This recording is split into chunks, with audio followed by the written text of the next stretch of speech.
Cara terbaik untuk menyerang mental manusia adalah dengan menunjukkan semua kesalahan yang pernah diperbuat, baik itu perilaku buruk, kejahatan, kesalahan dalam berpikir dan juga bertindak, agar mereka merasa bersalah, lalu membuat mereka meyakini bahwa mereka adalah orang yang sangat mengerikan dan juga buruk. Apakah arti dari merasa bersalah? Apakah kita mempunyai hak untuk memaafkan diri sendiri? Lalu, bagaimana jika kita melakukan sebuah kesalahan? Ada 3 alasan supaya kita tidak menyalahkan diri sendiri. Tapi sebelum kita bahas lebih lanjut, aku kasih tahu dulu sponsor video kali ini, yaitu buku Psikologi Depresi yang ditulis oleh Dr. Paul Hau. Di dalamnya membahas bagaimana kita supaya tidak menyalahkan diri sendiri. Dan ada tips supaya kita terlepas dari gangguan depresi. Dan esai singkat ini adalah sedikit rangkuman daripada isi buku tersebut. Jika kalian tertarik untuk membeli bukunya, silakan cek di Shopee lalu lakukan pembelian.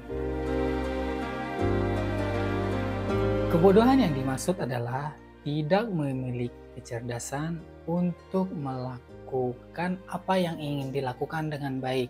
Kita ambil spesifik contohnya, tapi harus kita sepakati dulu bahwa manusia itu memiliki kemampuan yang terbatas dalam bertindak.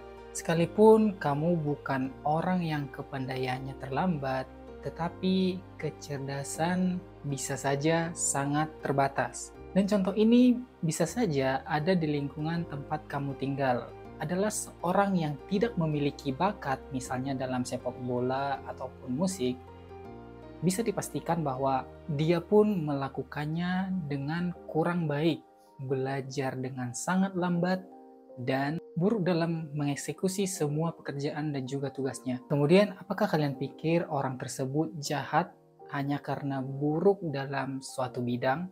Ya, tentu tidak.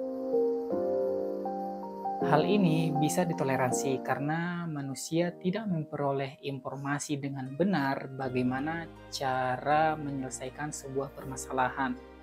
Lalu, jika sebuah ketidaktahuan menangani sebuah permasalahan, lantas apakah kita mencaci diri kita sendiri atau merasa bersalah karena memang bersalah? Perbedaan antara ketidaktahuan dan kebodohan adalah ketidaktahuan berarti kita belum mempelajari suatu bidang atau kita tidak mengetahui apa-apa tentang bidang tersebut. Sedangkan kebodohan adalah kita tidak akan pernah bisa belajar meskipun kita sudah sebegitu rutin belajar dan latihannya. Ada satu golongan perilaku yang tidak bisa dimaafkan, yaitu dilakukan dengan sangat sengaja dan sangat diketahui apa akibatnya. Banyak sekali manusia melakukan sesuatu dengan sangat sengaja, bahkan mengetahui hal apa yang didapat atau ganjaran yang mereka dapatkan kalau mereka melakukan sesuatu hal.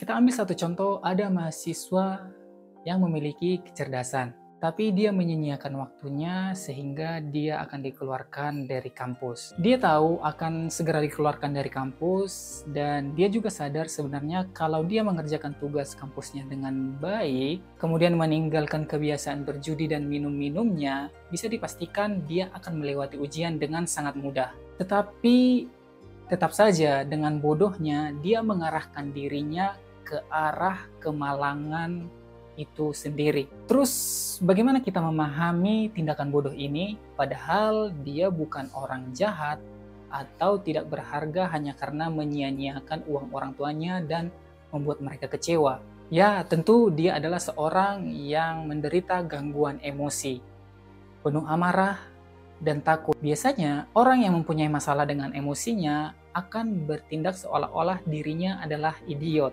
Sebenarnya apapun masalahnya, jangan pernah menyalahkan diri sendiri. Lalu, apa alasan-alasan lainnya? Saya Gilbert Pangaribuan, sampai jumpa di video berikutnya. See.